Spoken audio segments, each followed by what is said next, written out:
Hey there, hi there, ho there. We're as happy as can be. Welcome to the Morning Night Live. What am I looking at? Hey, there you are. Hi. Welcome to the show today. As I was setting up for the show, I'm running a little late today, and I'm gonna just run through some headlines and see what things are going on. But there was one thing that just jumped out at me, just like crazy, and I was like, this is going to get really interesting really soon, because I think it has to do with social media. Because I've been noticing a lot of people talking about that Kyle kid, you know who we're talking about. I'm not going to say his full name because I think that might be part of the problem with some of these like videos and stuff that's been being taken down, and things on Twitter being taken down and whatnot. People get suspended for Twitter just for talking about certain things. And it's funny because when you talk about that person, you get taken down, or if the GoFundMe for that person gets taken down, and yet the guy who point blank shot a 5-year-old, his GoFundMe is not taken down, you get a kind of a feeling, the bias in tech and alt tech and money tech and just on the internets, and it's very fascinating. So we're going to talk a little bit about that, because I noticed a couple things that were taken off YouTube too yesterday that I didn't get to see, the people that I subscribe to. And one of them, someone I don't agree with on anything, but he also got a stream or a video or something taken down yesterday.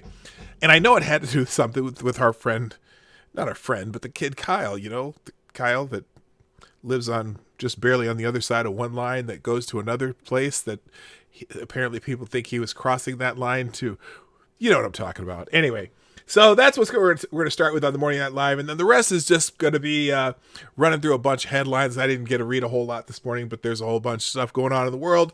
But we'll do that right after the intro. See you in a minute. Ladies and gentlemen, coming to you live from the Lucky Dog studio in a hidden location somewhere in the upper Midwest of the United States of America, it's a brother making his own way, but with all the wrong opinions. Welcome to the Morning Night Live with your host, yours truly, PDawg Knight. All right, stop that music. Good morning, everybody. Welcome to the Morning Night Live with your host, me, Marty, also known as PDawg Knight on the internet. It is the 3rd of September, 2020. It's Thursday, often on this channel known as FTG Thursday, and I'm so happy that you're here. There's been an interesting amount of removal of stuff that people post on platforms that are supposed to be open forums for people to post things on. And I just found it fascinating. So I was telling you this morning, one of the channels that I follow, let me see if I can find this, because it's in my notifications here. Hang on a second here. There's a channel called, let me see if I can find it. There's one of them. Breaking Barriers United. Now, Breaking Barriers United, oh my God, there's a whole bunch of things. Breaking Barriers United is a guy who does videos. He's a police officer, but he does videos basically talking about the ethics and the procedural things that have to go on with being a police officer. And he talks about some of these different incidents that happen around the country, gives you his perspective. Very even-handed, not super... he's not like Brandon Taylor, for example. Brandon Taylor rarely finds a case where... Or Brandon Tatum, Officer Tatum, that's a channel. He can barely ever find a case that the police done wrong, and there are cases where the police do wrong, and this guy does the Breaking Barriers. We'll talk about those and how those affect communities and things like that. But he had a video taken down. I'm pretty sure it had something to do with the Kyle in Wisconsin case, right? By the way, you're going to hear some hammering in the background. I got a guy working on my siding again. And I got to get a new roof. I had a hailstorm. Anyway, that got taken down. And then I saw that Cult of Dusty. Now, Cult of Dusty is kind of an ass, but I've been subscribed to him for, I don't know, since I think 2015 or 2016. And mostly because I don't know. I'm still subscribed to Cult of Dusty. And he also Um, he also had something taken down, and I'm like, wow. And so maybe, and it also references to college. Yes, Maddie, yes, I did see the stuff you tagged me with. Yes, I did. And I'm going to try to get to that too, because that's a breaking story that's happening really right now. We'll get to it. For the rest of you, I'll explain, but Maddie knows what I'm talking about. And then also, L. Lynn Wood, who is he was Nicholas Salmon's attorney, and he is kind of having he's involved in the defense of Kyle, although not technically defending Kyle, but he's involved in getting that stuff together, right? So and he has been suspended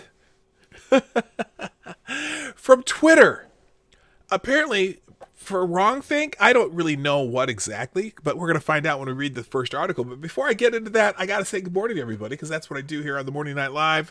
In the chat first today, All You Need, who is also one of my very early viewers of this show, way back just over a year ago. Well, it's been about a year and a half ago now. So I'm glad to see you here. You get here every once in a while, and I appreciate it. Good morning also to Advocatus Diaboli, also known as the Devil's Advocate. Balin Bobby, good morning from New Mexico. Good morning, Gunfox61. Howdy to you too, sir. Slapper360, Atheist Icon, Aaron Meredith, Keeberdam, Privet. Oh, and a Ukrainian ingredient. Okay, D.I. Freighter Watcher, Dark Isle is here. Good morning, Green Badger Outdoors, Purple Pill Perspective. And yes, Purple Pill Perspective. You missed it yesterday, but your cup, I appreciate you purchasing a cup from the PDawg.live store. He has his official 2020 FFS cup. Thank you for purchasing that. Good morning, Check Your Logic. Early here today. Is Jack... Wait, say what? Jack Gunsky? No, Jack Gunsky's not here, is he? Well, I don't know. Anyway, good morning, Check Your Logic. Good morning, Amy in Connecticut. Also, Stabbing Joe Scarborough. MC. Oh! Stop. Hammer time. Yeah. Also, good morning to Maddie, who sent me a very good, very nice piece of news. Well, not a nice piece of news, but thank you. Appreciate that. And who else is here? Am I getting everybody? I'm just scrolling.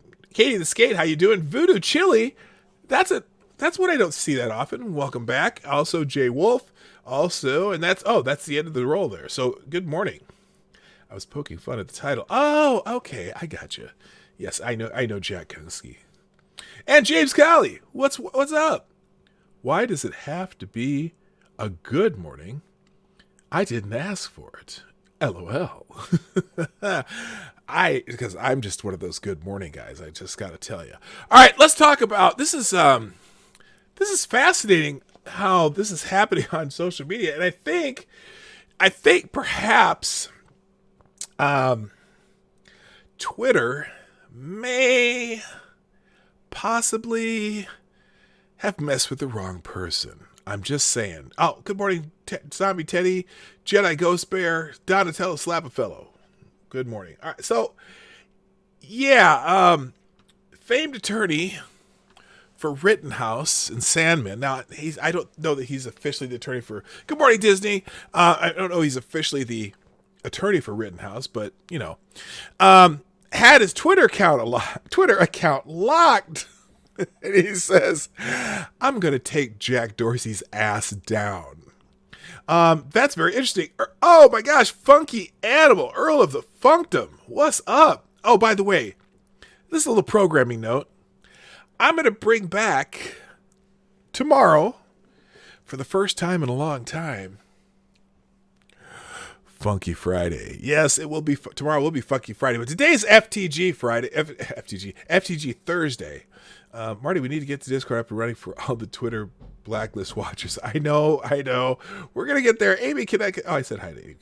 All right, let's get into this. On Tuesday, The Twitter account for famed attorney L. Lynn Wood, who has represented Richard Jewell, Nicholas Sandmann, Mark and Patricia McCloskey, and now Kyle Rittenhouse, the 17-year-old charged with fatally shooting 2 people in Kenosha, was locked for supposedly violating Twitter's terms of service.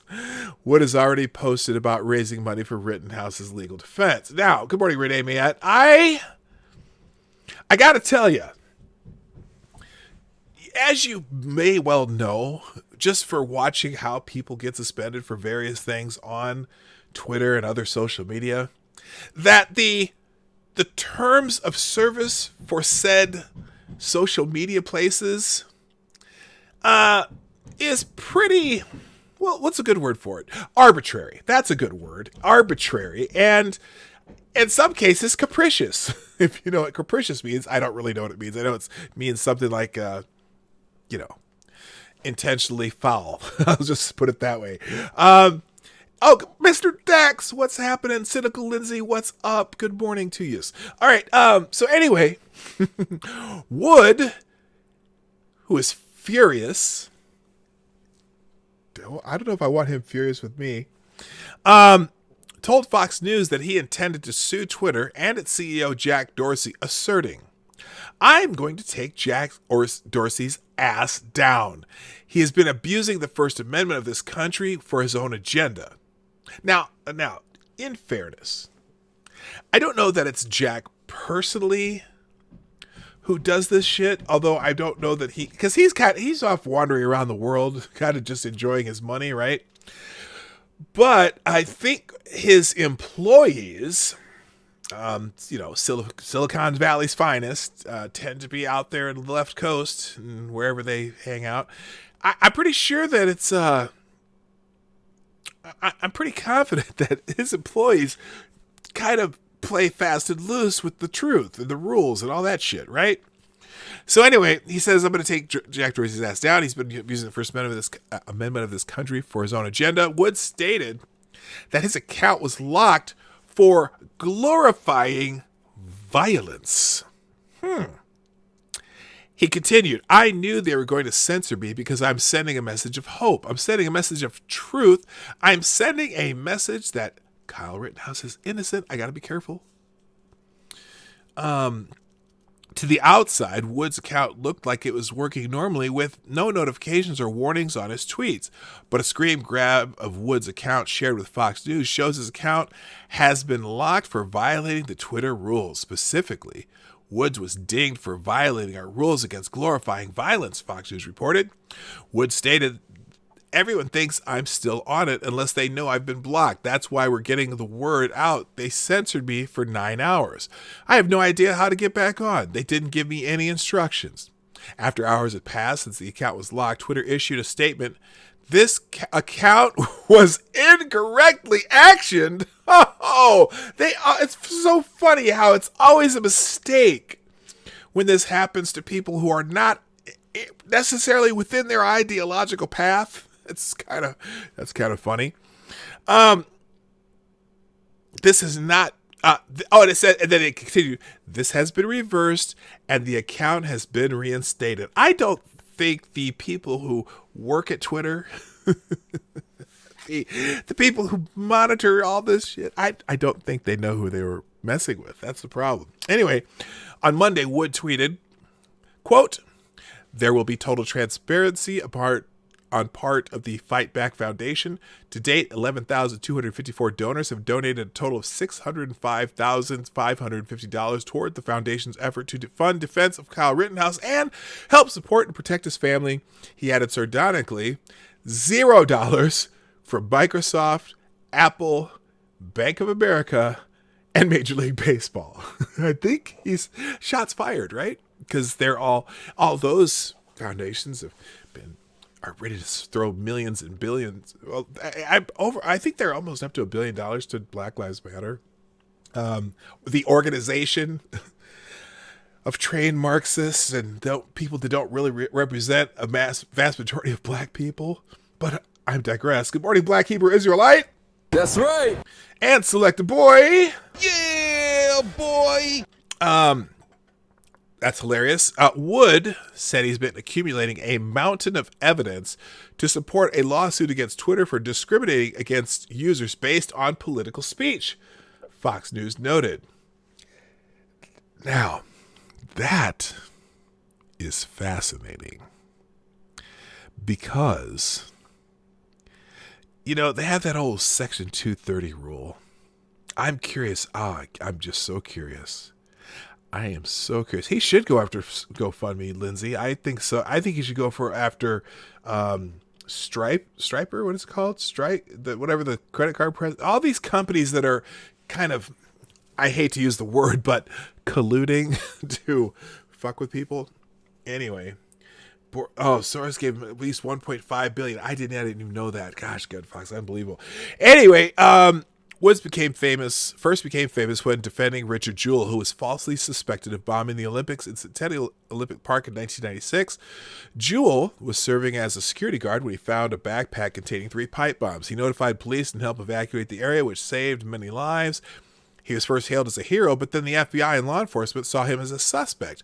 The media pounced on the idea he was a suspect as well. In July 1997, the Clinton administration, U.S. Attorney General Janet Rito, noted the leak that had triggered the speculation by the media, saying, "I'm very sorry it happened. I think we owe him an apology. I regret the leak." Well, yeah, Stripe, PayPal, Visa, yeah, all of them, man, all those fuckers. Wood represented Salmon in his lawsuit targeting CNN. After CNN settled out of court, Wood stated, "Long day up and back to Kentucky for 26F conference with court. Todd McMurdy and I have more to do in pursuit of the truth, justice for Nicholas Sandmann, a fine young man. We will do it. Thanks for kind and supportive comments. Tired, but pursuit of truth and justice feels really good today." Yeah, that Sandmann thing's not over. They got a whole bunch of people they still got to collect some dollars from and put them down. But anyway, that's some interesting foreshadowing on behalf of Eldon Wood regarding possible lawsuits against Twitter. Twitter is, it's funny. They say they're not a publisher, but boy, they certainly like to edit and editorialize things. And they're the Twitter trending list completely curated. I mean, it's so obvious because they have something trending anti-Trump every day. I mean, and it's just so out of the blue. All right, let me do a couple quick thank yous as I move on here. Thank you so much, Maddie, RVA Dar, Cynical Lindsay, Becca Fairley, Jedi Ghost Bear, and Truckin' Bear for tweeting out the show this morning. I really appreciate it. Looks like I got quite a crowd in here already. 49 people. By the way, I'll just do the show now. While you're here, if you like what I do, hit that thumbs up down below the screen there with the like button. And then also, if you would be so kind to share the video like the people there just did, that really helps. And like I said, today I'm sending out invitations for a series of guests we're going to have over the next, probably between now and December.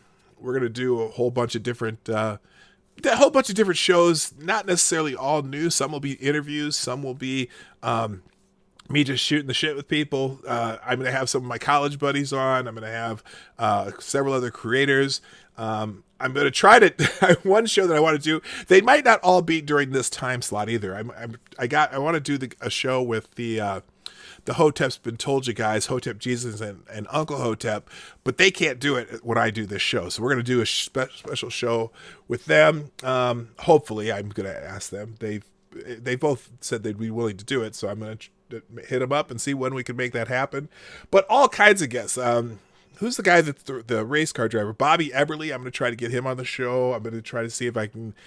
I'm going to work on a few that are way out of my frame, so to speak, that people with huge followings, but who have actually responded and said they might be interested in doing it. So we're going to work on a lot of those. And if you have any suggestions, you can put, in fact, if you have any suggestions for people you might want to see on the show, put them in the comment section below. Don't put them in the chat because I won't be able to see. I think I can go back and look at the chat, but it's a lot easier if you put stuff in the comment section for that kind of stuff. So anyway, so In other news, now there is something going on that Maddie sent me that is happening kind of right now. And in fact, it's one of the big trending things on Twitter right now.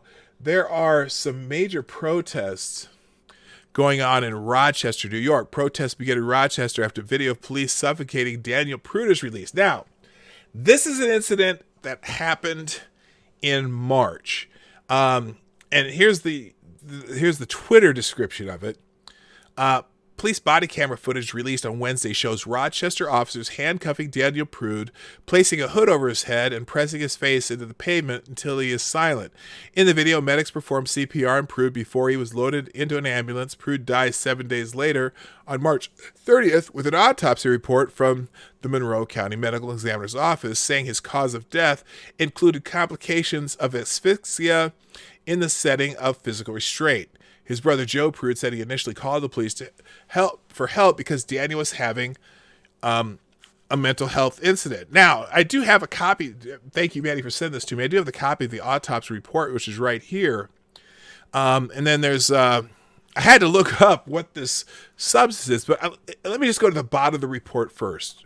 What the cause of death in this case, where they're talking about complications of asphyxia in the setting of physical restraint due to excited delirium due to acute phencyclidine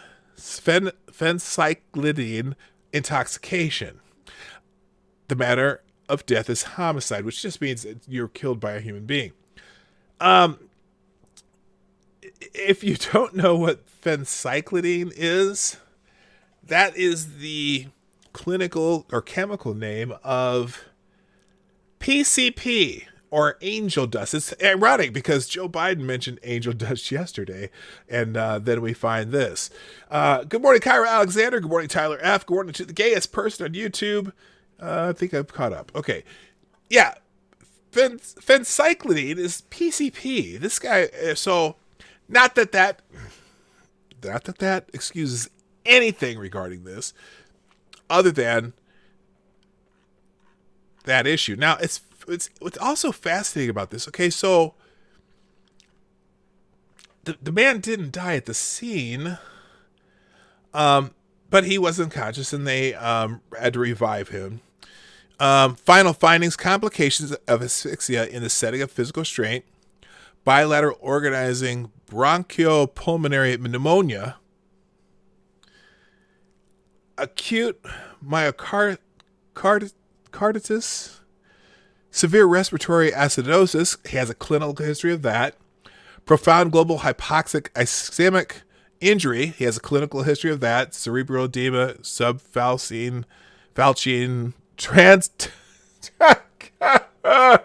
I don't mean to laugh, but me trying to read this is not easy. Hello, Bear Cock. Good to see you. Always good to see that. And good morning, Zach Osborne.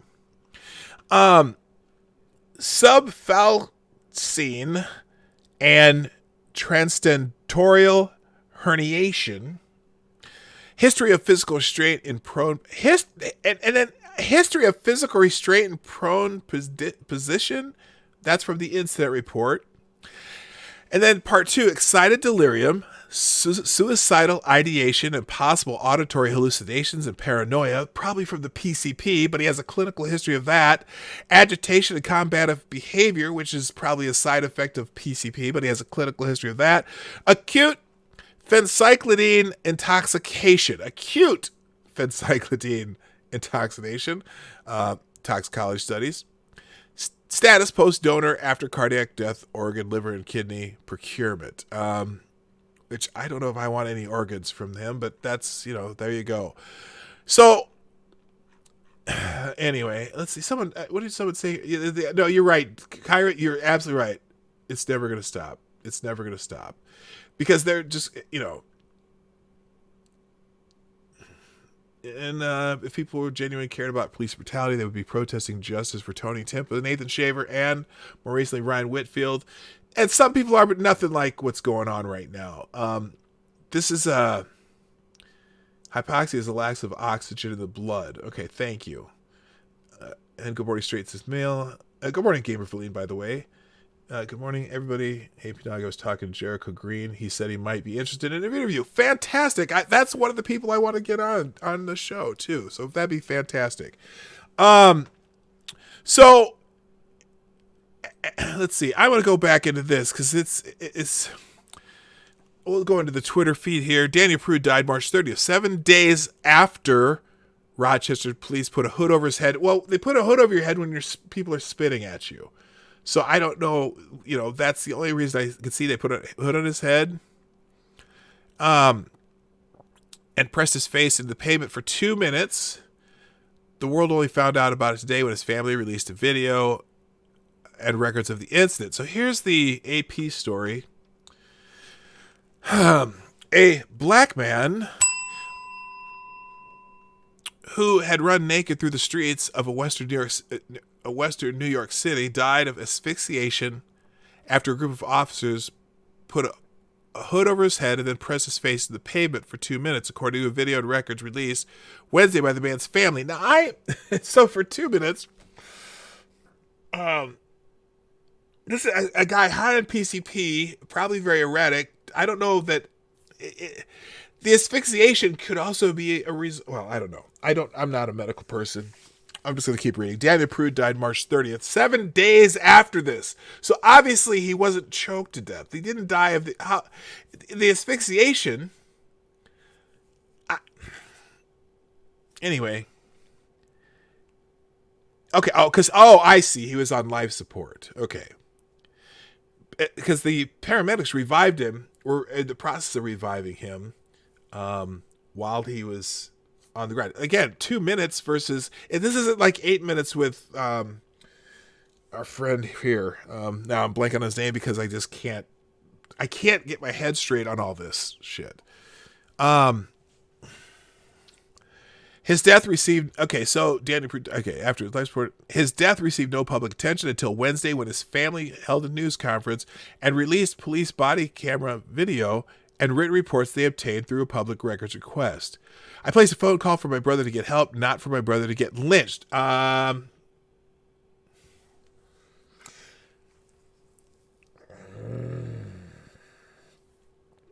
Very incendiary language. Prude's brother, Joe Prude. Although I can understand why his family, with all the stuff going on now, and it's a perfect time to make this as contentious as possible, and why they might be interested. George Floyd, yes, thank you. So I understand why the family wants to push this, but I'm just. Let's just say I'm having my points of reasonable doubt, I suppose you'd call it. All right. So anyway, I placed a call for my phone brother to get help, not for my brother to get lynched, Prude's brother Joe Prude said at a news conference. How did you see him and not directly say the man is defenseless, buck naked on the ground, he's cuffed up already? Come on, how many more brothers got to die for society to understand this needs to stop? Well, hello, W.R. Costin. The videos show Prude, who had taken off his clothes, complying when police asked him to get on the ground and put his hands behind his back. Prude is agitated and shouting as he sits on the pavement in handcuffs a few moments as light snow falls. Give me your gun. I need it, he shouts. Then they put a white spit hood over his head, a device intended to protect officers from a detainee's saliva. At the time, New York was in the early days of the coronavirus pandemic. Prude demands they remove it. Then the officers slam Prude's head into the street. One officer, who is white, holds his head down against the pavement with both hands, saying, "Calm down and stop spitting." Another officer places a knee on his back. "Trying to kill me," Prude says, his voice becoming muffled and anguished under the hood. "Okay, stop. I need it. The prone man begs before he shouts, turn into whimpers and grunts. Officers appear to become concerned after he stops moving, falls silent, and they notice water coming from Prude's mouth. "My man, you're puking," one says. One officer notes that he's been out naked in the street for some time. Another remarks he feels pretty cold. His head has been held down by the officer for just over 2 minutes, the video shows. The officers then remove the hood and his handcuffs, and medic can be seen performing CPR before he's loaded into an ambulance. Spit hoods have been scrutinized as a factor in deaths of several prisoners in the U.S. and other countries in recent years. A medical examiner concluded that Prude's death was a homicide caused by complications of asphyxia in the setting of physical restraint. The report lists excited delirium and acute intoxication of phencyclidine or PCP as contributing factors. Prude is from Chicago and had just arrived in Rochester for a visit with his brother. He was kicked off the train before it got to Rochester in Depew due to his unruly behavior, according to an internal affairs investigator report. Rochester police officers took Prude into custody for a mental health evaluation around 7 p.m. on March 22nd for suicidal thoughts, about 8 hours before the encounter that led to his death. But his brother said he was only at the hospital for a few hours, according to the reports. Police responded again after Joe Prude called 911 at about 3 a.m. to report that his brother had left his house. The city halted its investigation into Prude's death when State Attorney General Letitia James' office began its own investigation in April. Under New York law, deaths of unarmed people in police custody are turned over to the Attorney General's office rather than handled by local officials. Now, this is where it gets interesting. It's not that the Rochester police didn't give them the information. This went straight to the New York Attorney General's office, and Maddie was so kind to hand me the reason why that is, which is also very interesting. I'll show you that in a minute. James said Wednesday that investigation is continuing. I want everyone to understand that at no point in time do we feel that this was something that we wanted not to disclose, Rochester Mayor Lovely Warren said at a press briefing. We are precluded from getting involved in it until that agency has completed their investigation.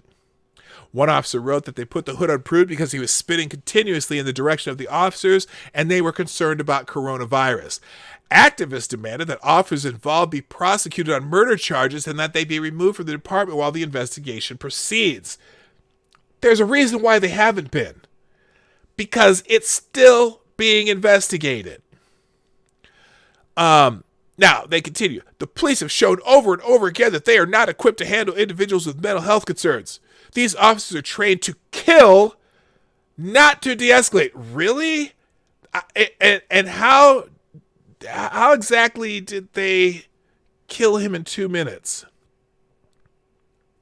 I know I'm editorializing on something that I don't know anything else about other than what I'm reading here so far. I'm trying to understand this, man. I'm just trying to understand this. Because obviously there's a big difference between 2 minutes and 8 minutes, right? And like, I don't know. Let me just continue. I'm going to read the rest of this. I am surprised that the AP has been fairly even-handed here, but I'm going to explain to you why this is not the Rochester police who are holding this up. This is the Attorney General's office in New York. There's a reason for that. All right. Good morning, Richo. How you doing? Also, someone else just showed up. Kyra, you were here. Good morning anyway, if I didn't say it already. And, okay, we're close. All right. And hey, Larry, what's up? All right. One officer wrote that they put the hood on Prude because he was spitting continuously. Activists demanded that the officers involved be prosecuted murder charges. We said that. Okay. Yeah, here it is again. The police have shown us over and over again that they are not equipped to handle individuals with mental health concerns. These officers are trained to kill, not to de-escalate. No, they were attempting to de-escalate, and they had him in handcuffs, and he was spitting, apparently, whatever. And they immediately... Now, the difference between this case...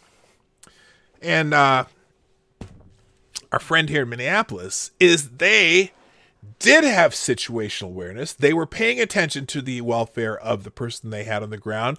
They removed the mask as soon as they saw that he was either throwing up or whatever was happening. They immediately had medical personnel there to administer CPR. So it's a very, very different case than George Floyd. Anyway. These officers are trained to ridicule instead of supporting Mr. Daniel Prude. Ashley Grant of Free the People ROC said at the news conference with Prude's family. Calls to the union representing Rochester police officers and to the organization's attorney rang unanswered Wednesday. Protesters gathered Wednesday outside Rochester's public safety building, which serves police headquarters. Free the People ROC said several of its organizers were briefly taken into custody after they entered the building while Warren was speaking to the media. They were released on appearance tickets, said Iman Abid, regional director for the NYCLU, who was among those taken into custody. Demonstrators later gathered at the spot where Prude died, chanting, dancing, and praying. They stayed late into the night.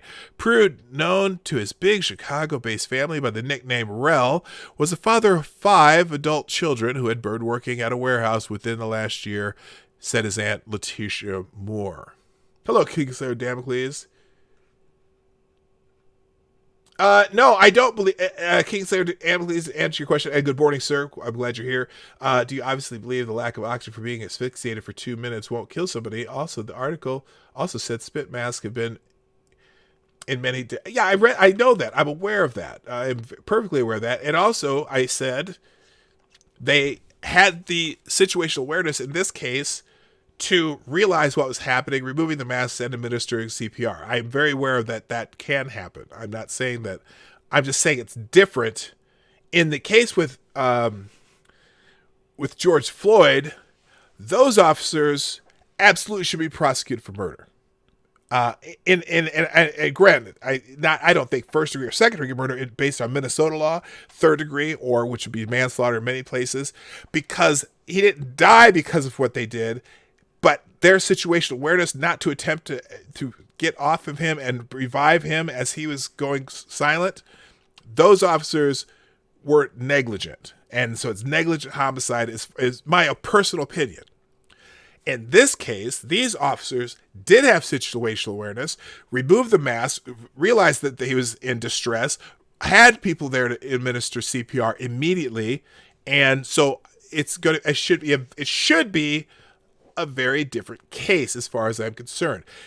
I don't know how that they're trained to deal with people who are on hallucinogen drugs or hallucinogen. Is that right? Did I say that right?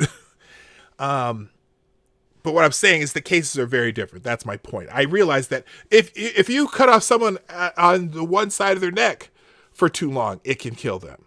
Okay, removing the blood to the brain for too long of a period of time, yes, absolutely can kill you. In most cases, because it can put you out very quickly, and if you do it too long, it absolutely could kill somebody. In this case, they had situational awareness as he passed out and as he began, fluids became coming from his mouth, to change the situation immediately. So that's where I think the two cases are different. Thank you for that's a great question, though. I appreciate that question, Kingslayer Damocles. And all right, here we go. Hallucinogenic. Thank you. Y'all know what I was trying to say. And then of course, we're getting he was a bright, loving person. Families love their family, and that's fine. I could understand why they'll put this in here. He was a bright, loving person, just family oriented, always there for us when we needed him. She said, never hurt or harmed anybody. Prude had been traumatized by the deaths of his mother and brother in recent years, having lost another brother before that. Moore said in the last months he'd been going back and forth between his Chicago home and his brother's place in Rochester because he wanted to be close with them. She knew her nephew had some psychological issues still. When he was called 2 days before his death, he was the normal Rel that I knew, and so on. So the fatal encounter happened 2 months before the death of George Floyd in Minnesota, prompted nationwide demonstrations. Floyd died when an officer put his knee on his neck for several minutes during the arrest. 8.23 minutes, or 8 minutes, 23 seconds. Anyway. So that's the AP article on this, and there are protests going on in Rochester now, or there were. Thank you. By the way, thanks Tyler F. also for tweeting out the show. I appreciate it. They're retweeting my tweet of the show. Or retweet anyone else who tweets out the show. That'd be fantastic too. I appreciate all of you. In fact, look at me. I'm putting hearts on that and on that and on that. And there we go.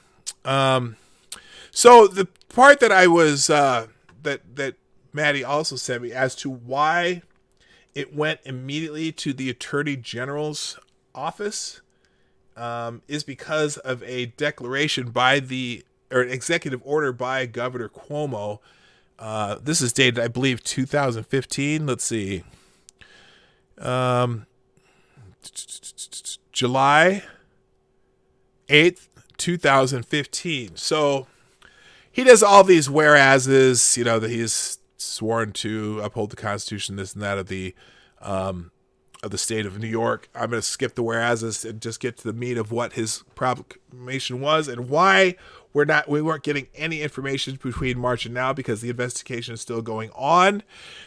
I, Andrew Cuomo, Governor of the State of New York, by virtue of the authority vested in me, blah, blah, blah, blah, blah, hereby require the Attorney General, hereinafter the Special Prosecutor, to investigate and, if warranted, prosecute certain matters involving the death of an unarmed civilian, whether in custody or not, caused by a law enforcement officer, as listed in Subdivision 34, Section 120 of Criminal Procedure Law. The Special Prosecutor may also investigate and prosecute such instances where, in his opinion, there is a significant question as to whether the civilian was armed and dangerous at the time of her death. Not always required, but that's something they're doing in New York State. Further, for any matter covered herein, the Special Prosecutor shall have the powers and duties of specified in subdivisions 2 and 8 of Section 63 of Executive Law for purposes of this order, and shall possess and exercise all the prosecutorial powers to investigate and, if warranted, prosecute the incident. The Special Prosecutor's jurisdiction will displace and supersede the jurisdiction of the county district attorney where the incident occurred. So that's another reason why the people who are there locally cannot comment on, because this is an investigation by the state's Attorney General's office. Let's see. And such county district attorney shall have only the powers and duties designated to him or her by the Special Prosecutor as specified in Subdivision 2. Further, for any matters covered herein, the Special Prosecutor shall conduct a full and reasoned, and independent investigation, including but not limited to gathering and analyzing evidence, conducting witness interviews, and reviewing investigative reports, scientific reports, and audio and video recordings. Further, for any matters covered herein, the Special Prosecutor shall attend in person a term or terms of the county or Supreme Court to be held in and for the county of such appropriate jurisdiction consistent with this order, appear in person before any grand jury drawn for any term of said court for the purpose of conducting any and all proceedings, examinations, and inquiries, and bring any and all criminal actions and proceedings which may be had or taken before the grand jury or other grand juries concerning or relating to any and all alleged unlawful acts described by this order. Okay, so anyway, maybe you followed that, maybe you didn't. I'm not going to summarize. And then finally, further, for any matters covered herein, the Special Prosecutor will provide to me, meaning to the governor, or my designee, a report of all cases where, 1, the Special Prosecutor declines to present evidence to the grand jury regarding the death of a civilian as described in this order, whether in custody or not, allegedly caused by law enforcement officer, or 2, the grand jury declines to return an indictment on any charges. This report will include, to the extent possible and lawful. Thank you, Gamer Feline. I'll catch that in a second. First Super Chat of the day and the Superstar Stoner of the day. Anyway, I'll be right to that. The second part, the grand jury, if the grand jury declines to return an indictment on any charges, the report will include, to the extent possible and lawful, an explanation of that outcome and any recommendations for systemic reform arising from the investigation. So that's why it immediately went to the state's Attorney General's office, Letitia James. Now, you would think, especially if you're familiar with Letitia James is no friend to the police, and that's fine. I don't expect the Attorney General. I expect the Attorney General to be completely neutral and only do their job based on the facts in the case. This one's going to be interesting only because, like I said, it's different from the George Floyd case where these officers seem to have had situational awareness and attempts to revive the man. I look, the guy, someone freaking on PCP, is going to be difficult to deal with. It's going to be interesting to see if a grand jury, now that this is public and there's people protesting, is that going to be a factor in the Attorney General's office? And if there is no recommendation to a grand jury, or if a grand jury declines to prosecute the officers, that's another part where you're going to go, okay, are they going to be able to sufficiently explain to the public and to the governor why that is? And so anyway, I'm going to I think I'm going to keep an eye on this case. Obviously there's protests because they want it to be exactly like the George Floyd case. I don't think it is. And I now, one caveat, I haven't seen the video yet either. I didn't watch the video. This was sent to me just very close. Basic summary: district attorneys aren't trustworthy enough to investigate the people they need to do their jobs. Well, and that's apparently this is how the state of New York is remedying that. All right, Gamer Lee, thank you for the 556. Side note from Twitter yesterday: you'd think if your senator was going to take the frigid evil boss route, she'd at least try to be knowledgeable. I'm sorry you have a stupid bitch in the Senate. Oh, are you talking about Amy Klobuchar? Side note from Twitter yesterday: you'd think if your senator, was going to take the frigid evil boss route, she'd at least try to be knowledgeable. Oh, are you talking about are you talking about Klobuchar chirping in on the Kyle Rittenhouse case? I don't even know if I'm allowed to say that name. I've seen too many videos of shit being taken down for that. Although, by the way, speaking of Kyle Rittenhouse, if you want a completely neutral take and a legal take with all the legal mumbo jumbo that you need to know, although there is an arrow in this video, I'm going to put a video in the chat from Nate the lawyer.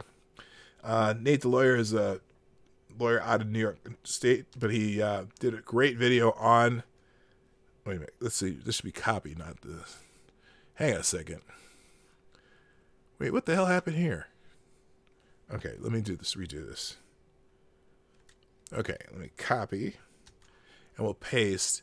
We're not gonna watch it here today, but he does a really good review of Wisconsin law and the Kyle Rittenhouse case. Doesn't give any conclusions. He just gives you what jury instructions would be in that case, and it lets you decide yourself.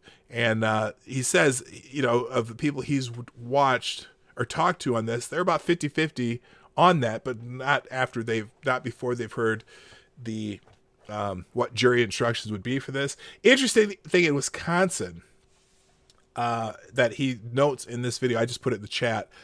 Interesting thing in Wisconsin is that in these types of cases, the burden of proof on whether or not Kyle Rittenhouse was acting in self-defense is not on the defendant. The burden of proof is on the prosecution to prove that Kyle Rittenhouse was not acting in self-defense based on the criteria that they consider for self-defense. But it's a little more complicated than what your base opinion would be. So I would strongly recommend watching Nate the lawyer's presentation on it. There's a couple other ones. Viva Fry does one with Robert Barnes. There's other attorneys on YouTube that I really like. I really like Nate. I don't always agree with Nate, but I love his explanations. He makes things very very easy to understand from a lay person's perspective, because even though my nickname sometimes is Lawyer Dog, I'm not a lawyer. I only play one on the internet, but he is actually a lawyer. So is Viva Fry. So is Robert Barnes. So is some of the other lawyers that I follow on YouTube. So anyway, let's see. Nate was on Uncivil Law earlier. Nate's a lot of these guys know each other. And Sean, aren't you the guy that you're the guy who referred me to Uncivil Law, right? And what's the dude's name? Derek? Not Derek. What the hell's his name? Sean, remind me what that guy's name is.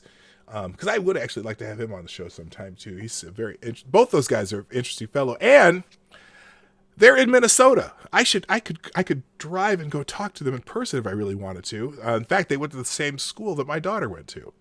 All right, let's move on a little bit here.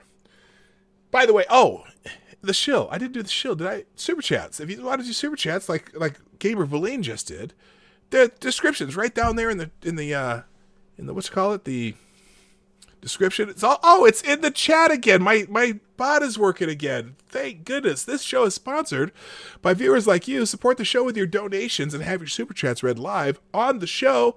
Just click that link that says click here, and there's a couple of them in there. You can scroll through the chat, or you can go down the description down below, or you can just go to PDawg.live. Or if you just want to do donations, I do them by Venmo and Cash App now too. If you're interested, that's great. Thank you. And also check out the merch store right now. It's just the 2020 FFF stuff, and there's also a Teespring link if you want to get a 2020 FFS mask.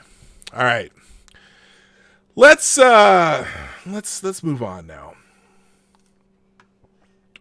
Let's see. And that will humiliate the crap out of them. I don't know what they're talking about there. I was just looking at the chat, guys. All right, let's. I'm gonna get rid of these windows here. Let's just look at some headlines and see what's going on. There's a lot going on. Oh, Joe Biden's going to Kenosha today.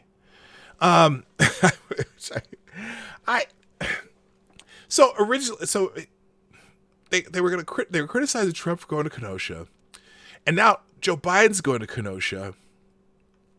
But there's a minor problem, maybe. I don't know if it's a minor problem or a major problem for Joe Biden, but he's going to meet with Jacob Blake, his dad, but now we're finding out that Jacob Blake's dad maybe kind of, no offense, Black Hebrew Israelite, but he's kind of similar to a Black Hebrew Israelite. Uh-oh. We have our second super happy chat of the day from, speak of the devil himself, Black Hebrew Israelite. That's right. Who says, oh, once again, Fredo's brother's fault. That's right. He keeps killing people with his orders. That's why I'm leaving New York City. That's right. It's getting hard to find TP, and I refuse to go unwiped. That's right. That's wipe. Oh, man, yeah. There's a new theme. If you watch Hard Bastard, he's talking about wipe. The unwiped and wiped, and that's wipe. Oh, my gosh. Anyway. That's right. Jacob Blake Sr., they seem to have found a few of Jacob Blake Sr.'s social media posts, and Jacob Blake Sr. Seems to appear to have an issue with, let's just say the brethren. Okay, this brother has a problem with the brethren. if you catch my drift, Jacob Blake Sr. has a long history of racist, anti-Semitic, anti-Christian posts, and he's about to meet with Joe Biden. Why you always hiding? With you, I'm not riding. Campaign like Poseidon. Joe Biden. Anyway. Good morning, Sapphire Dragon. Katie did skate. What's up? Okay. Note for management, the fact that Jacob Blake's father appears to have a long history of bigoted social media posts has no bearing on questions surrounding his son's shooting by police in Kenosha, Wisconsin. Nevertheless, since former Vice President Joe Biden has decided to meet with him on Thursday during a visit to the town, his extremist views are newsworthy. That's the disclaimer from Breitbart. Jacob Blake Sr., the father of the man shot on August 23rd by police in Kenosha, Wisconsin, appears to have a long history of racist, anti-Semitic, and anti-Christian posts on Facebook. He's set to meet with the Democratic Party presidential nominee Joe Biden on Thursday. And I'm curious if that has come to the attention of the Biden campaign and if that meeting gets canceled. Now, you notice the president was going to meet with Jacob Blake's parents and eventually, because his mother was very fair to the president as far as appreciating the call and, apologizing for something in their family said. And the president's pretty good at that kind of, sitting down with people and just talking, and people say he's generally a good listener, right? But that got canceled. They ended up talking extensively with the mother's pastor, which is, that's fine. And they had their talk and whatnot. Part of the problem is because to meet with the mother, they wanted the lawyers around, and Trump just wanted to talk to the family. Whatever, it doesn't matter. So now Joe Biden's going to Kenosha, and he's going to go talk with the family, right? And Blake Sr. has been a ubiquitous presence on television and Black Lives Matter protests since his son Jacob Blake Jr., 29, was shot 7 times while allegedly resisting arrest.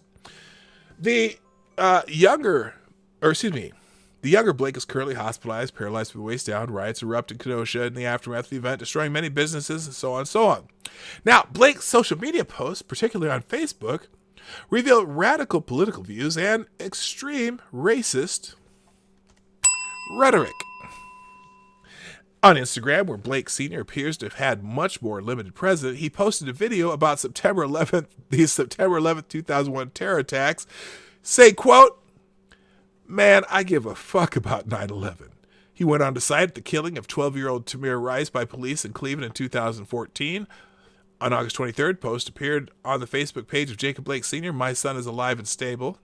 A search through other posts on that Facebook account reveals a timeline replete with bigoted statements such as, "A Jew can't tell me shit, period."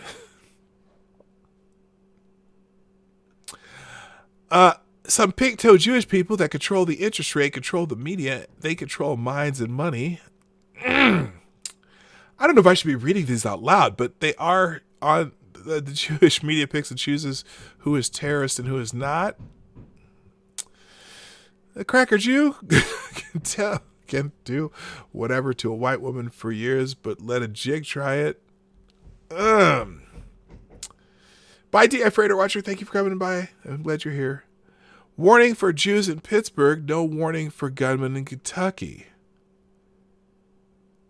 That one post speculates the Jews at the Tree of Life Synagogue in Pittsburgh were warned in advance about a mass shooting there in October 2018. 11 were murdered in the attack, the largest mass murder of Jews in U.S. history. One post refers to attendees at the Young Black Leadership Summit at the White House as young black coons. Okay. And other posts frequently use racist terms against white people such as crackers and others. There are also posts promoting Louis Farrakhan, the racist anti-Semitic leader of the Nation of Islam, and denigrating Christianity as a way to fool black people. I'm 100% with Farrakhan. And Jesus in the toilet. There you go. He should hit on Sinead O'Connor. And Blake also posted about Biden's running mate Kamala Harris. "May have you goofies fooled, not me." Ooh, man. And let's see. Blake has spoken at protests in Kenosha and at commemoration of the march in Washington last week at the nation's capital. Also gave a powerful witness to the kind of empathy but then Jennifer Rubin, of course. Wait a minute.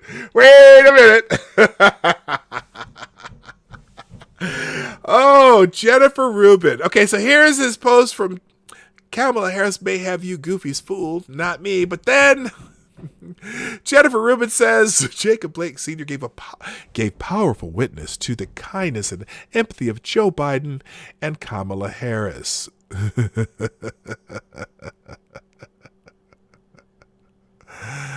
Oh, Jacob Blake Sr. reveals he spoke with President Biden and VP Harris. "Quote unquote, yeah, there is no such thing as a President Biden." And I'm going to open this article because this is funny, and not funny, but Here's a Medium article by, oh no, this is Mediaite. Says he reveals he spoke with President Biden and Vice President Harris, has not heard from Trump. Well, yeah, I think Trump has only tried to reach his mother. I don't think the family is together. Jacob Blake Sr. in a powerful, what the hell was that? What happened there? Let's try that again. Jacob Blake Sr. in a powerful, what the hell? Anyway, it'll probably pop up here. Interview on CNN's Newsday said he has not heard from President Trump following the shooting of his son by police, an attack that left Jacob Blake paralyzed and sparked protests in Kenosha. Has President Trump tried to reach out to your family? CNN host Allison Cameron. Oh, there we go. Camerata asked Blake Sr. That's a negative, he replied. When asked if he wanted his son's name mentioned in Trump's speech at the Republican National Convention Thursday night, Blake said, if I have to tell you or want you to do something and you don't want to do it, there's no need for me to mention it because then it's not coming from your heart. I don't know why he would have mentioned Jacob Blake's name in that. Obviously there's some very different opinions about that. But I don't know that he did go to Kenosha. Well, he went to Kenosha. Hello, Zero the Hero. What's up? Anyway, he then revealed Democratic presidential ticket Joe Biden and Kamala Harris called him and his wife to speak extensively about their son. Oh, they are together. That's really weird because they have a very different approach to talking to the media, unless it's a stepson and his mother's with a different person. Because her name isn't Blake. The mother, as actual mother's name isn't Blake. This is confusing. I'm not sure of now. Anyway, he said, I talked to Joe Biden and Kamala Harris for an hour on the phone, subsequently referring to the running mates as president, vice president. They were so comforting that you almost forgot how the situation was really playing out, he continued. They relieved some. They made Jacob's mother stop being nervous for like 40 to 50 minutes. And she's nervous and so worried. I don't think people understand the worry of a mother. That's her baby. Okay. So anyway, but yeah, he's got issues with. Boy, that's going to be interesting. I don't think that Joe Biden should shun Jacob Blake Sr. for that, but it's just noteworthy. And it has nothing to do with Jacob Blake himself. It has nothing to do with the situation that any of these people are meeting with him or visiting there. It doesn't change what happened. And I've been watching some different analysis of this. And it's hard to say when you think about all the possible scenarios in that case that the police acted wrong in a case where, based on all the information. And like I said, that was a 3 to 5 day rule thing for me. I didn't want to say anything about it before that, but I don't know. And then here's another one. Black Lives Matter calls for protest after DC police fatally shoot a black man, 2 guns found at the scene. I need to go on, what's that site that has all these cases on it, shot by police? I need to go on that site and see if is anyone else has been shot by police in the last 3 months. And it's fine to me that they point out that these incidents happen. Is it only happening to black people? That's just a curiosity thing to me. Hey, Chicago Mike. Washington, D.C. police officer shot a black man who was later pronounced dead at a nearby hospital Wednesday afternoon, according to police and activists. Metropolitan Police Department officers were following up on some information in the southeast part of the city when the shooting occurred. I think we talked about this one the other day, and this is another one of those wait and sees because it didn't sound like a good one, right? When the officers approached the vehicle in question, some of the individuals fled the scene on foot. Oh, no, this isn't the bike guy. The bike guy, that was in Los Angeles. That's the one where I'm like, it doesn't sound right. It sounds like the police fucked up in that one. This one's completely different. This is when the officers approached the vehicle in question, some of the individuals fled the scene on foot, Newsom said. Police then shot the unnamed man and recovered 2 firearms at the crime scene. Newsom said the man who was shot was believed to have been armed at the time. At this point, we recovered 2 firearms from the scene. Newsom said, we believe the subject had a gun at the time. Newsom said it remains to be seen why the officers fired upon the fleeing man. The local Black Lives Matter chapter called for protests following the shooting. Yeah, and here and this is we're on our way, Black Lives Matter tweeted. Breaking, DC police shot someone in Southeast MLK Avenue Street. No way they get away with this. Don't let the media black this out like they always do. Like they always do. The media always amplifies these cases when they can. And particularly right now. You got a case from March they're amplifying. Of course, they didn't get the information because the New York Attorney General's office wasn't releasing it until now. It's interesting that it just clicked on me that the New York Attorney General's office released that information right now in the heart of all this turmoil. Anyway, don't let the MPD control the narrative. Police lie. We're on our way. Alrighty then. And then the group posted a flyer calling for action, which said DC police murdered a black man today. Now that is interesting. You again, maybe Black Lives Matter needs a 3 to 5 day rule. They have no basis for saying that, and holy shit. Oh, let's see. So here's, I would assume that he was shot in the back, which disturbs me. Okay, that's we're talking to. Okay, as far as I know, it's a young man said that DC Councilmember Trayon White following the shooting. I would assume that he was a shot in the back, which disturbs me. Well, what do you mean you assume? Why don't you find out before you comment? Let's read these, watch these. All right, so this is just people starting to gather at the scene. Obviously, the investigation's going on there now. We'll skip that one. And then here's the DC Ward 8 Councilman Trayon White on what happened. My name is Trayon White, Councilman Ward 8. And can you just explain, to your knowledge, what happened here and what you think this means for the community here? So, as far as I know, as a young man, a teenager, I want to overemphasize teenager because we like to say man. You know what? A teenager with a gun is somebody with a gun. Now, if that gun wasn't putting anyone in danger, that makes a big difference. But someone fleeing the scene with a gun can be causing someone danger. I don't know the situation. That's why I have a 5-day rule. But anyway, he's just speculating here. But he was 18. Teen was killed today at the Wait. A teenager, but he's 18. Okay. I'm not going to comment further on that. The Metropolitan Police Department. It was said by Chief Newsom that the young man was fleeing and was shot. So that I would assume that he was shot in the back. That's why he's assuming that. Okay, that makes sense now. Got it. Which disturbs me. If he was, and the question was asked of the chief, did he have a weapon on him? He said there was 2 guns recovered. The question again was asked, did he have a weapon on him? The answer was neither yes or no. So that concerns me. And so we did introduce new legislation. All legitimate concerns.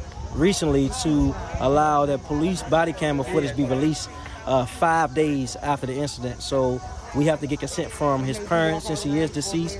I have spoke to his mother, his brother, and his sister. And so right now we really want to make sure they're good, the community is good, because it's a tragedy all the way around the board. Okay, so you know what? Very level-headed from the city council person there. I get it. So anyway, like Cairo said, it's never going to end. It's always going to be continuing. You are correct, sir.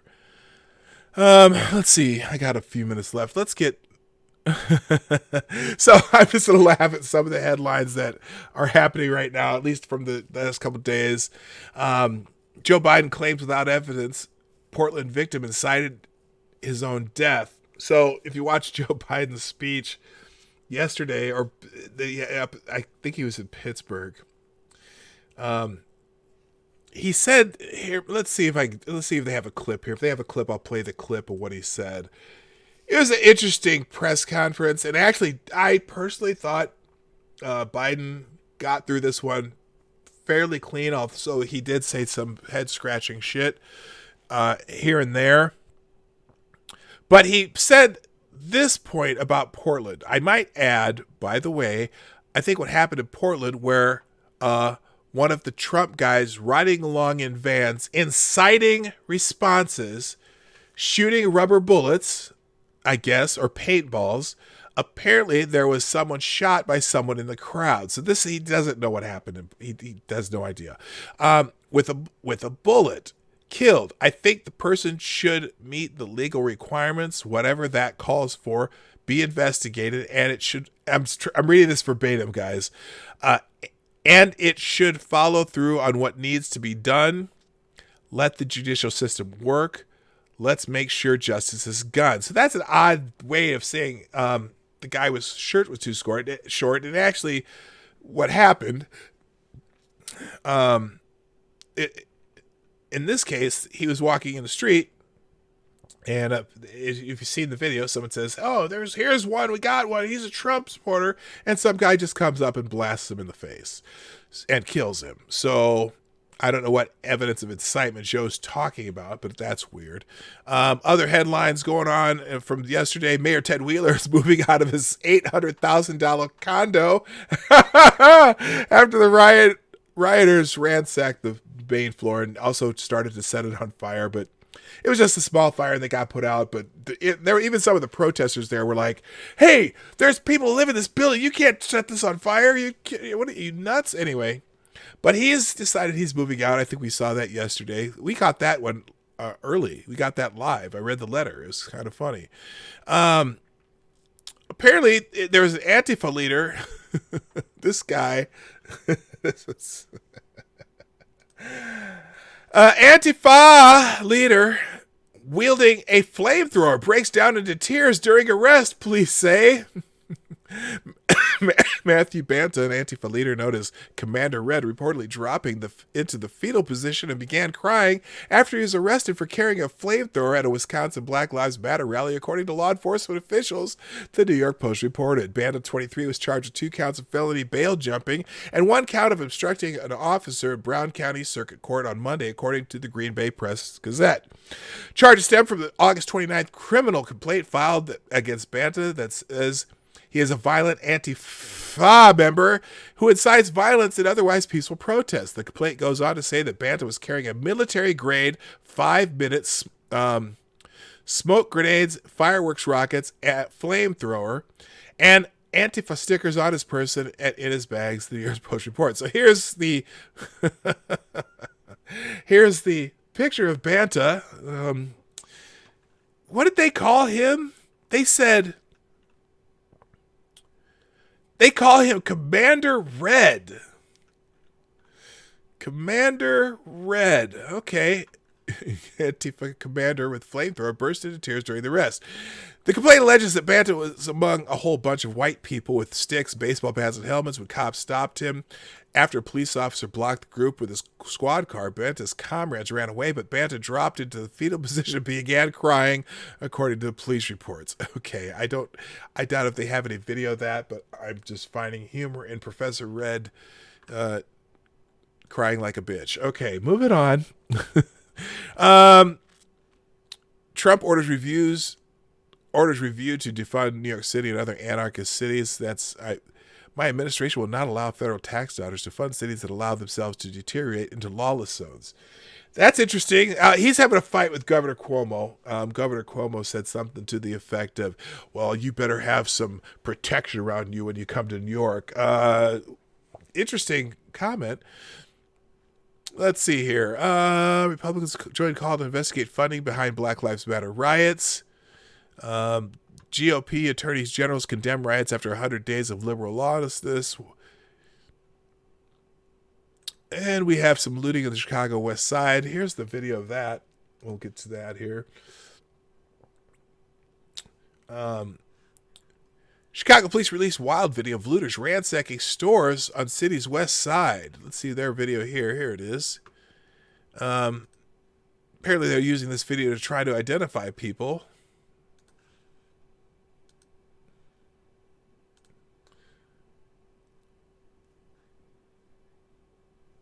And looks like this one's a silent video. Just take a second here.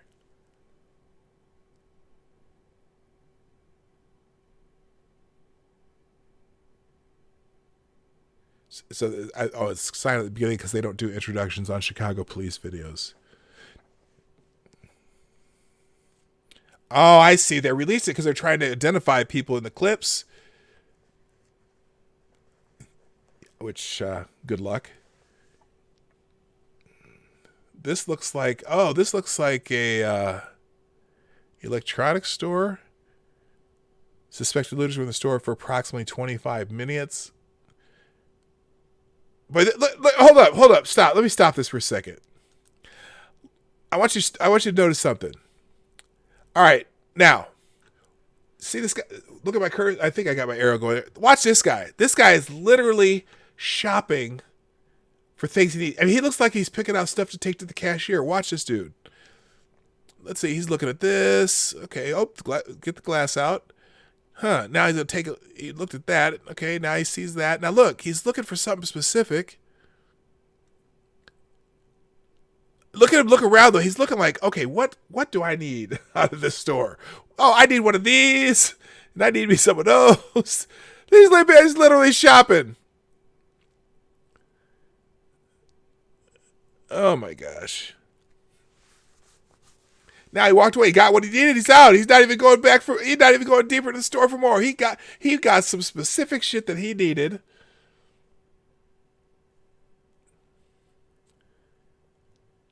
Goodness gracious. Is this the only part of it?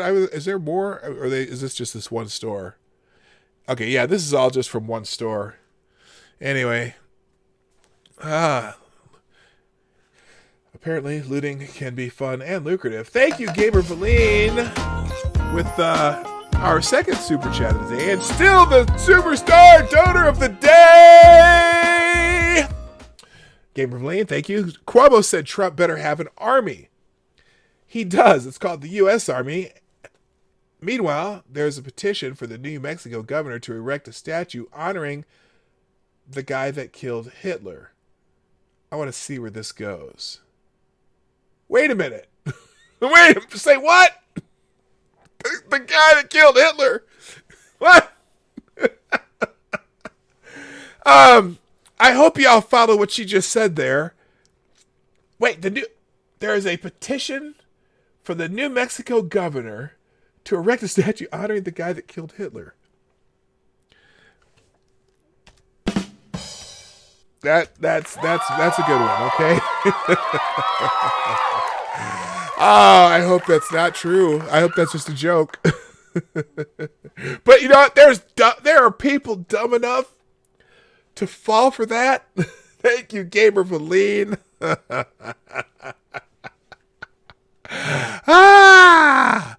Okay, let me think. Okay. Oh, you should watch Wolf Blitzer. Did an interview with Attorney General Barr. Do I have time? No, I don't. Maybe we'll do that one tomorrow. That interview with Wolf Blitzer was pretty interesting. All right, let's see. Is there anything else here that I want to? There's a whole bunch of stuff on coronavirus, but I'm going to skip it. But the Trump administration sends urgent requests to states to have the vaccine distribution sites ready by November 1st. How about polling places? Just saying. Because they're trying to get this vaccine out. And Peter Navarro is trending on Twitter because he was on with Allison Cameron, I believe, this morning. And he's not part of the vaccine process, but he is part of the manufacturing and distribution process. So they're trying to get manufacturers ready and enough vials and syringes and all that shit that they need for this, and having them ramp that up because they want to be able to roll out as fast as they can. And he's just getting all kinds of shit on Twitter for just even talking about it. It's just craziness. No, seriously, it's a real petition. Oh my God. Wait a minute. Okay, I got us. Here it is. Here's the petition on change.org. Make a statue of the person who killed Hitler. 314 people have signed it. They need 500. The man who killed Hitler is a great man. I cannot believe that there's not some memorabilia of him anywhere. We need to make a statue or something. We need to praise this man as the hero of World War II. God. Oh my gosh. People are hilarious. All right. Thank you, Gamer Valine. God, they're stupid. Oh yes, this is a good one too. This is some feel good news. And I might just have to make this one of my favorite new football players. Jaguars Tyler Eifert to honor fallen retired police officer on helmet, according to a report. Now, I'm curious. I am so curious. Yes, Sean. Yes, that's why it's funny. The answer to your question is yes. So, the NFL is saying they're going to put people's names on their helmets, and a lot of these people are putting Jacob Blake's name on his helmet. I'm sorry. If you were the woman who Jacob Blake sexually assaulted and had a restraining order against him, kids and shit and whatnot, would you want to keep hearing about Jacob Blake? I just don't think so. Okay, I'm sure the woman who he sexually assaulted don't want to hear his name, and now I bet she ain't gonna watch football. I'm just saying. So anyway, they're putting all these names on helmets and shit. Well, Jacksonville Jaguars tight end Tyler Eifert will pay a tribute to David Dorn on his helmet this year in honor of the slain retired St. Louis police captain, according to a report on Monday. Dorn was shot and killed while trying to protect his friend at his friend's pawn shop, Lee's Pawn and Jewelry, during the early hours of June 2nd when the city was experiencing protests over the death of George Floyd in police custody. Dorn had served 38 years with St. Louis police. So this guy says, got some good news. Former Bengals player and current Jaguars player Tyler Eifert said he will honor the fallen police officer David Dorn on his helmet. Always been a fan of Tyler's. God bless him. I don't know what Triana Flicklu do. What's his name? Who the hell why is that name on here? Oh, that's him. This guy, Alex Triantafilu. Did not elaborate on which games Eifert will be honoring Dorn this season or what the tribute will entail. The NFL announced in June it was planning to allow players to have decals on the back of their helmets bearing the names or initials of victims of systemic racism and police violence. So I'm wondering if they deny him this, the NFL is already going to be in trouble just for doing this, I think, because there's a lot of people just say, you know what, I don't want this. I want football. I don't want to be reminded of shit. And it's fine if those players want to do that, but I'm telling you, all these professional sports leagues, they're gonna when they have half the revenue that they used to have, I think they're gonna figure out that maybe they shouldn't have done this. If these players want to protest and go to protest and be part of it and be spokesmen outside of the game, more power to them. But I'm just telling you, I think it's from a business standpoint, probably not a good idea. But anyway. Last month, New Orleans Saints players, including quarterback Drew Brees, were seen wearing the name Jacob Blake, who was shot by police in Kenosha, Wisconsin, and is currently paralyzed. Yeah, again, I'm sure his ex-girlfriend who's sexually assaulted is very excited to see his name on a bunch of NFL players' helmets. Yeah, I wonder if she had any input on this. So it says here, other names come from an approved list and they have to be on an approved list. That's why I think this one from this player is not going to happen. The approved list will likely include George Floyd and Breonna Taylor, victims of police violence that ignited a nationwide series of protests against racial injustice this year.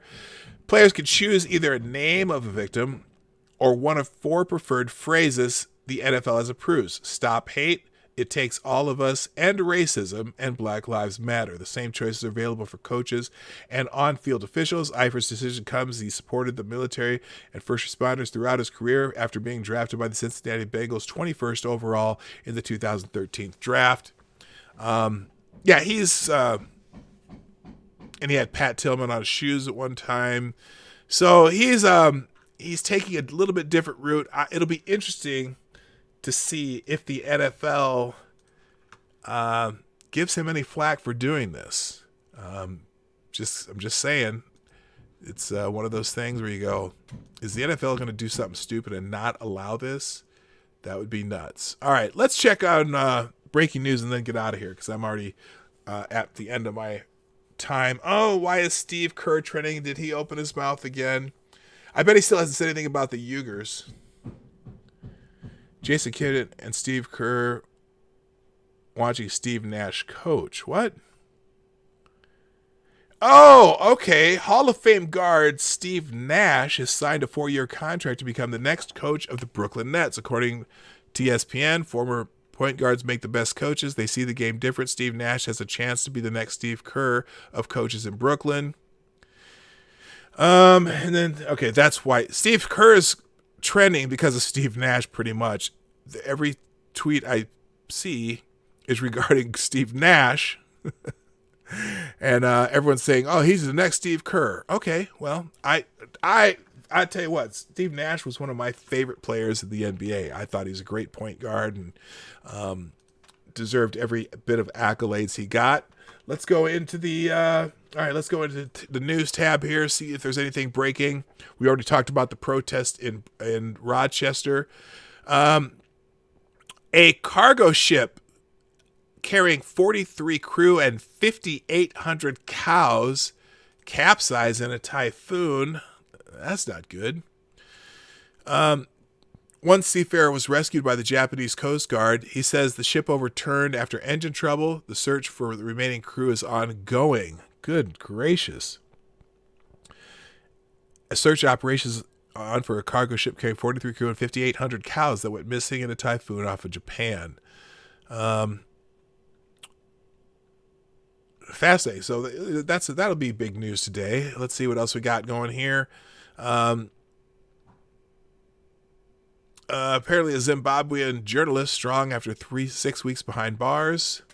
Hopewell Chinono was released on bail on Wednesday pending a trial on charges of inciting public violence. He was arrested on July 20th after expressing support for an anti-government demonstration and was jailed for nearly 6 weeks. Man. Okay, raise your hand if you would want to ever be in a Zimbabwe prison. Ugh, never mind. Let's see. Slovakian businessman acquitted in murder case that sparked national protests.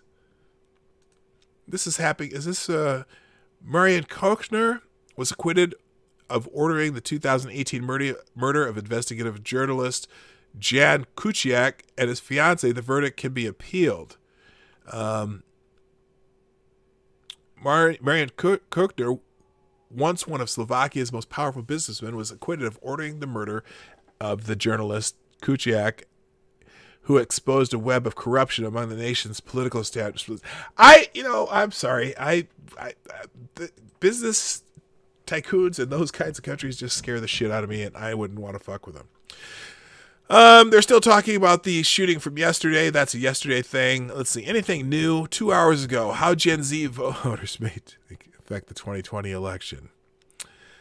Oh, boy. Oh, no. Twitter account of Indian Prime Minister Narendra Modi's personal website restored after it was briefly compromised. Okay, that's not exciting. Looks like there's nothing new today. Nothing happening. I guess the big news today is going to be the former vice president visiting Kenosha and meeting with Jacob Blake's anti-Semite father, or Black Hebrew Israelite. That's right. Or whatever you want to call him. I don't know if you caught that, Black Hebrew Israelite, but he seems to be very much like you and your brethren. So there you go. Atheist Icon, I didn't see you come in, but I am certainly glad you're here. Yes, salt does tenderize beef a bit. In fact, when I made those cowboy ribeyes, I did 6 cowboy ribeyes on the grill because we had a bunch of people come over. But the key is when you cook a steak like that, you salt it 24 hours before you cook it. You put the salt, then you put the other seasonings on just before you cook it. But the salt, you got to put it on 24 hours. You got to wrap them, and then you got to leave them in the fridge. And then you got to pull them out, let them get to room temperature, right? Then you put the other seasonings on them after you get them to room temperature. Then you pop those bad boys on the grill. Make sure you get both sides seared nicely, really nice. And then you get that heat down to about 350 and let them cook for about 45 minutes to an hour, because these were like 2.5-inch thick cowboy ribeyes, the big bone in them, like the Flintstones. Oh boy, it was good. Anyway, now that your mouth is watering, I want to thank you for coming today to the Morning Night Live. If you haven't done so yet, before you even think of clicking anything while I'm talking about what I do every day, hit the damn like button, please. Except for Duck Dog, if you're here, you can hit the dislike, but hit the like button, right? Hit that like button before you go. If you were entertained in any way, shape, or form, any time during this broadcast, hit the like button, because I need your likes. I need you. You like me. You really like me. All right. Just pretend if you don't. And please share the stream right down there. Share button, share arrow, share it out. Even though it's the end, you can share this out after the fact. A lot of people watch this on the replay, and if you're watching on the replay, leave a comment in the comment section so that I know you're here. Also, if you'd like to help us out financially, us meaning me, throw a couple bucks in the tip jar through the Streamlabs link in the description down below, or at PDawgKnight.live, or Venmo, or Cash App. All those links are in the chat. Also, Teespring link, and at PDawgKnight.live, you can get the FFS 2020 cups. And thank you for the superstar donor of the day. I gotta get some music for that. Here, you get one of these, Gamer Vleen. You are the superstar donor of the day. That'd be Gamer Vleen. Thank you very much. And everyone in the chat, John Smith, say hi to Pocahontas for me. And thanks for everyone for participating. I love you all. My name is PDawg Knight. Oh. And I'm out of here. Bye-bye. Hey, this is PDawg Knight, and thank you for watching today on the PDawg Knight channel. If you have an observation or remark you'd like to make about this video or my channel, I absolutely welcome you to write it in the comment section down below. I really look forward to hearing from you. And before you go, if you like what you saw but you're not already subscribed, please make sure you hit the subscribe button and definitely click that bell that pops up afterward so you'll be notified when I post new videos or when we go live. I broadcast my live show, The Morning Night Live, Monday through Friday at 10 a.m. Eastern, 9 o'clock Central. A special thank you to all supporters of this channel who share our videos on social media and who make donations through the Streamlabs link, which is also in the description down below. Thanks again, and until next time, I'm PDawg Knight, and I'm out of here.